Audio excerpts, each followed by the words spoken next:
ens agradaria puntualitzar algunes de les coses que s'han anat dient i sobretot que quedin clar per a la ciutadania de Mataró en quin punt estem. És a dir, aquí hi ha diferents debats i jo ja els avanço que el debat de sobre prostitució sí o no, o el debat moral, a nosaltres ens agradaria deixar-lo per un altre moment, per no barrejar les coses.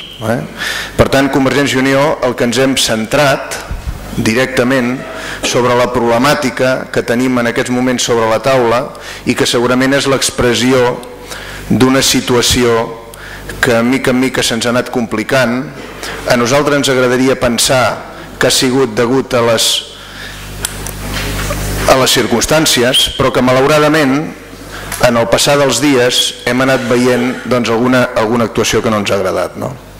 És a dir, fixin-se, tot això al final el que és evident és que vostès ens presenten una proposta de resolució on si agafo només un dels punts i llegeixo textualment la seva proposta de resolució, la del govern municipal, diu: vist que l'actual normativa que regula aquest tipus d'establiment és manifestament insuficient per tal que els ajuntaments disposin d'eines efectives que limitin, etc.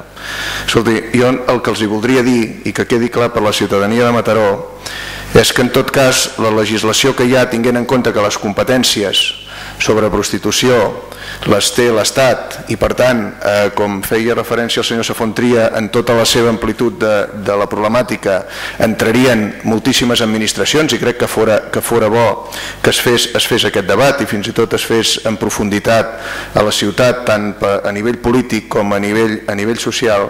Ens sembla a nosaltres que queda molt clar que si qualsevol persona que es llegeixi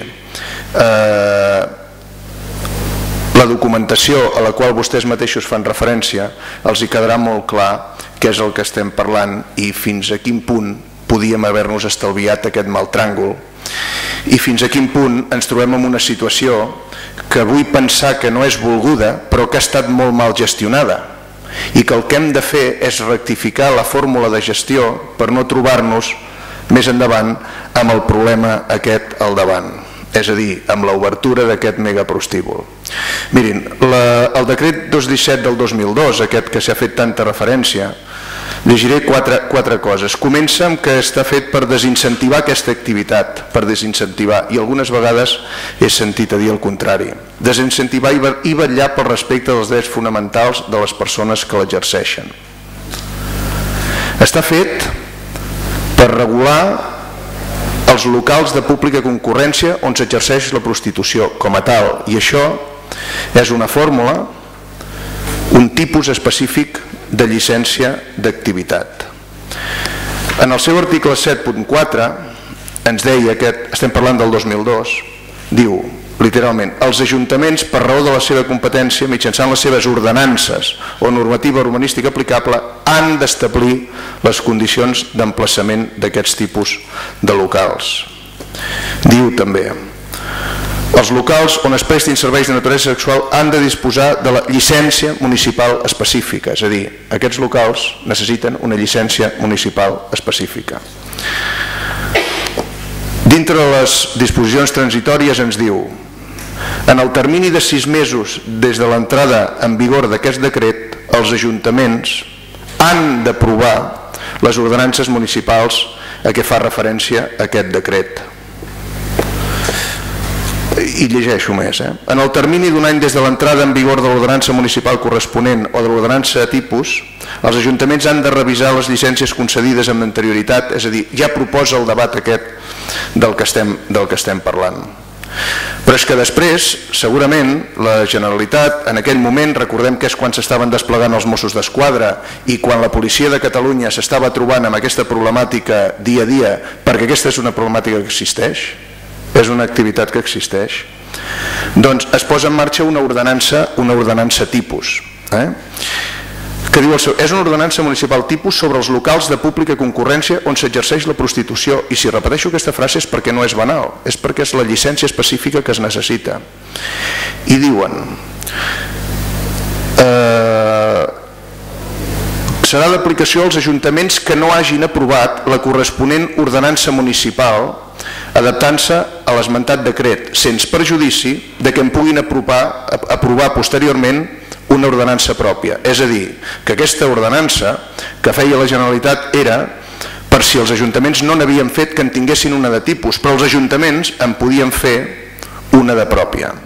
I aquesta ordenança que està explicant molt clarament la situació de com s'han de tramitar les llicències per aquest tipus de locals és la que ens permet a nosaltres dir amb tota contundència que senzillament Mataró no va planificar, va vedar, no va preveure, i això, senyor alcalde, li hem sentit dir, senyor Barón, li hem sentit dir a vostè. Per tant, suposo que vostè, quan va fer les afirmacions que va fer, és perquè coneixia perfectament aquesta situació. Perquè aquest decret deia obligatorietat de la llicència. Els locals on es prestin serveis de naturalesa sexual han de disposar de la corresponent llicència municipal específica. És a dir, no pot ser una llicència genèrica, ambiental, tipus 2, de sala de festes i espectacles amb annex. No pot ser. I aquí és on està el problema. En una situació d'aquestes característiques, diu també quan estem regulant tot això, i els diré a vostès on tenim les diferències, doncs si continuem llegint aquesta ordenança tipus, a la qual després em referiré amb tota la problemàtica que ha passat, aquestes maniobres de que ara ens hi adaptem, ara no ens hi adaptem, i fem, doncs quan ens interessa estem a un costat i quan ens interessa estem en un altre, deia que el termini d'iniciació d'una activitat d'aquestes característiques no pot excedir de 6 mesos.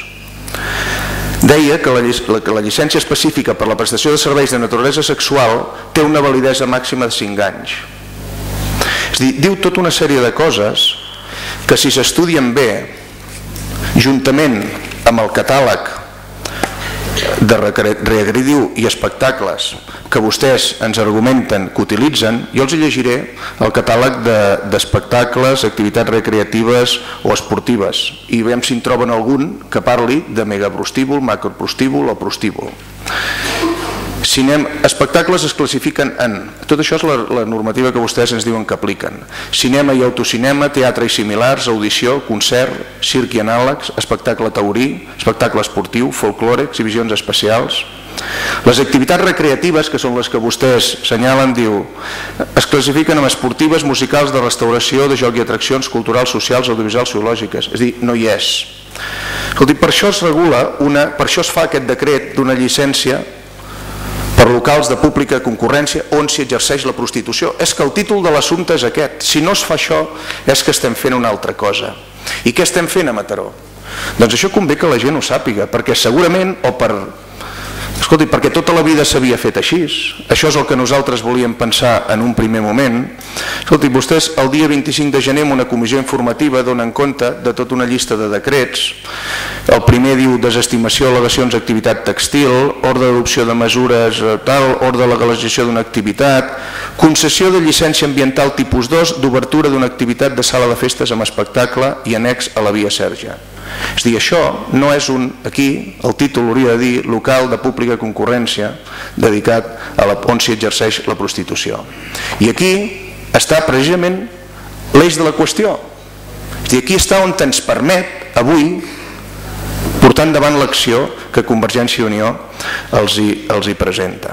El que passa que aquí el problema que tenim és que, i això també convé, crec que fem una reflexió pública sobre aquest tema, això comença temps enrere, no? És a dir, això ja comença, quan jo em referia abans en la gestió que s'ha fet de tot aquest procés, això comença en el mes de juny, o potser abans, on es fa una qualificació per part de l'informe de l'arquitecte municipal, fa la qualificació requerida en relació a aquesta llicència d'activitat, i al final d'aquesta és quan vostès posen, en tot cas quan parlen d'aquesta compatibilitat, vostès ja parlen i expressen que en tot cas, si aquí s'hi exercís la prostitució, això estaria regulat per al decret 217/2002. I si això ho reguléssim per aquest decret, hauria de ser llicència específica del local de pública concurrència on s'exerceix la prostitució.